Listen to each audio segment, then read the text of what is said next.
We did.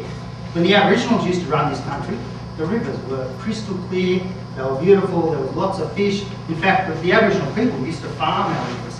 So instead of, we have to go down and we throw a fishing line in and we catch some fish. Well, back in the day, the Aboriginal people had all the rivers set up as fish farming systems. So that you would just need to walk down the river, there would be a pond after the next flood, and there would literally be thousands of fish caught in that trap. So all you'd have to do is walk in and throw the fish out of the water, and you had more fish than you'd need. In fact, our rivers were so efficient and so full of fish that the Aboriginal people could have gatherings of up to 10,000 people at one wetland area, and they could feed themselves for up to a month just out of the one river. So imagine that, 10,000 people eating out of one fish farming system in one river. That's how full our rivers used to be. Okay? The first explorers got here, they went out, they had a look at Australia, they went, wow, what an amazing country. Look at the fertility, look at the trees, look at the wetlands everywhere, this is unbelievable. How about we farm here? So what do you think the first thing they do when they decide to farm? What are they going to cut down? Yeah? Trees. Because they think if I'm going to grow grass for my cows, I don't want the trees, they're casting too much shade, so I want to grow grass better, I'll cut all the trees down. So what do we do? Oops, it's not working. Wrong one. We cut all the trees down. That's the very first thing we do. As soon as I cut the trees down, the soil becomes compacted. In other words, the roots aren't breaking the soil apart anymore, and it settles and becomes compacted.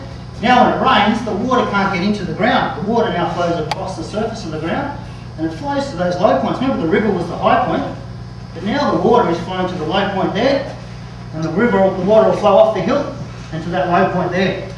Okay, what happens when that happens? Have a look. Bang. Water now flows through that low point and starts to create little channels. I've now got two little channels forming. Remember, it was nice and flat, and it was a nice little wetland. Now it's a little low channel. If I create a channel in the ground, of course the water in the ground will now start to drain out into that channel. Before the river filled the ground up with water, now these channels cause the water to drain out of the ground. Okay? Of course, once the water level drops because of these channels, the farmer can't grow his plants anymore because the plant roots can't reach the water. So the farmer now needs to irrigate. So he takes water out of the river and he puts it onto the ground so that he can grow his plants. Of course, now that the trees are all cleared, now the water flows through these deep channels. These deep channels get deeper and deeper. So if you go and have a look at our rivers now, they're actually sitting, can you go back one? They're actually sitting, if there is water in the river, it just sits in the bottom of this deep channel now, whereas the river used to sit right up the top here. The river would fill the ground up. Now the ground table drains into the river. So really, as deeper our rivers get in these channels, the lower the water in the ground becomes. Pretty much the water in the ground will be whatever level that channel is. Next one. That's what happens when we turn the country into a desert. If you go over the Blue Mountains, you know the Blue Mountains? Big Great Dividing Range, you guys all learned about that? If I drive over there, what do you see? Do you see many trees? It's basically we turned it into a desert. And that's exactly what's happened. Now the trees can't reach the ground, the water. Trees need water to live. Trees can't grow. It becomes a desert. So pretty much that's what we've done to probably half of Australia in the last 200 years. We've pretty much turned it into a desert. Okay? You guys probably think Australia was always the big brown land and was always a desert. But in fact it was right out to all of New South Wales was wetlands, forests, trees. It was just amazing. Okay, so that was due to us cutting everything down. Okay, what I get across to you guys is if we fix all the rivers, and if we work on just returning water to the landscape, the environment is fixed. We don't have to do anything else, because then what will happen is if I used to have a rainforest here, and we fix the river, we could take all the effort to plant the trees, but what do you think the birds and the animals will do? What do you think will happen if there's an area around the corner where a rainforest is still growing, and I've now just repaired an area where a rainforest used to grow? What do you think will happen? They'll come around to this new area because now there's water. And in their poo is the seeds of the plants that they just ate from the other rainforest. So as long as I return the water, the birds and the animals will bring the plants. And you've only got to look at Australia. You know, the middle of Australia was a desert. You know, we had a drought for 10 years. That's a long time to have no water. So all the animals and plants would have all gone, except for some that burrow under the ground to survive until the next rain comes. But you know, the minute that the rain got to Central Australia, 2 years ago when we had all that rain, within weeks, the birds would all come back, the animals would all come back, and the scientists didn't know where they came from. But if we put water back, the birds, the animals, and the plants come back. Okay, so really water is the key to everything. Water is life. Okay, and if we don't fix the water and try and chase the weeds and plant the plants, we're going to get nowhere. It'll just be a cycle of a waste of time. Okay, what it's like. If I hurt myself, say you fall over, you get a scab. that scab is like the weed. You've damaged your skin, so the scab grows back to try and cover your sore so that your skin can recover. Well, if I remove the trees and the vegetation, I've just damaged the earth's skin. So what comes back is something that grows quick and can cover the ground. That's the weed. So the weed is really the scab of the earth. What happens if I pick one scab off too early? Yeah? It goes straight back, because the scab hasn't yet completed its job. It's meant to cover your skin below so that it can recover. What is the skin of the earth? What do you think the weed is covering so that it can repair itself? What do plants grow out of? Yeah? Soil. So the soil is in fact all that plants are trying to protect. So if I clear the plants, the soil now gets baked by the sun, the water table drops, the soil is now what we call barren or desert-like.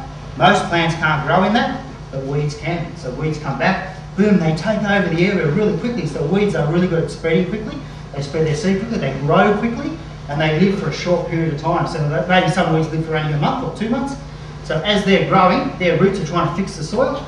They take all this stuff out of the soil and put it into their leaves. And then if I grow quick and then I die quick, I return all that back to the soil and I can start building fertility.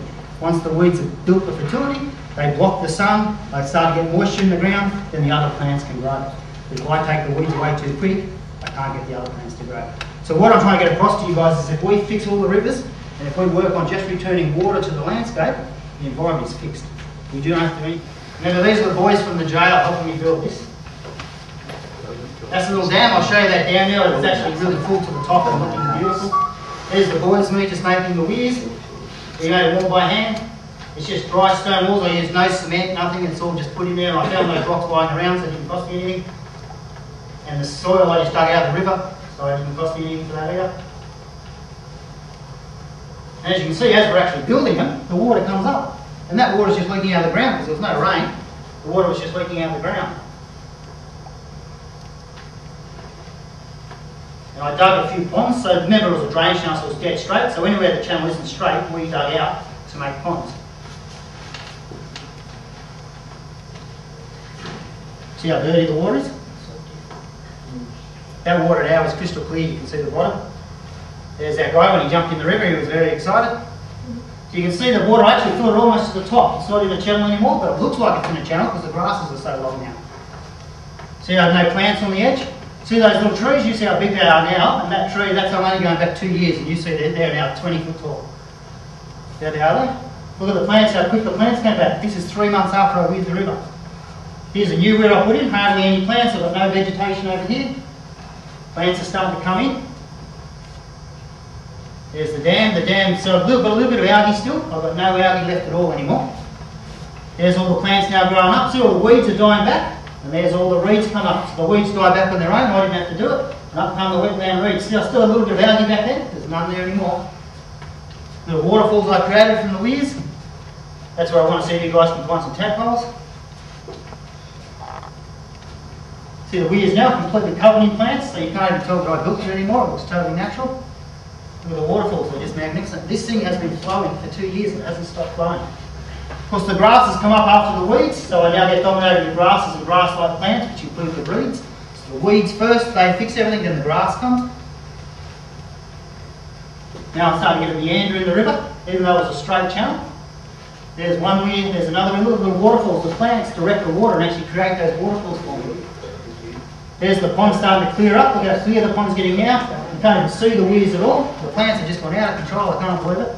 That's under high flow. Notice the water comes around the sides of the weirs and then over the tops of the weirs. You'll notice the plants actually protect the weirs from getting broken because they lay down when the water's coming over. So that stops my weirs from getting broken. Look how clear the dam is now. It's like you've never seen a farm dam like that in your life. We're getting close to how it looks now. All the reeds are back. Look at the natives there, the wattles, those first succession plants. They just jumped out of the ground. I didn't need to plant them at all.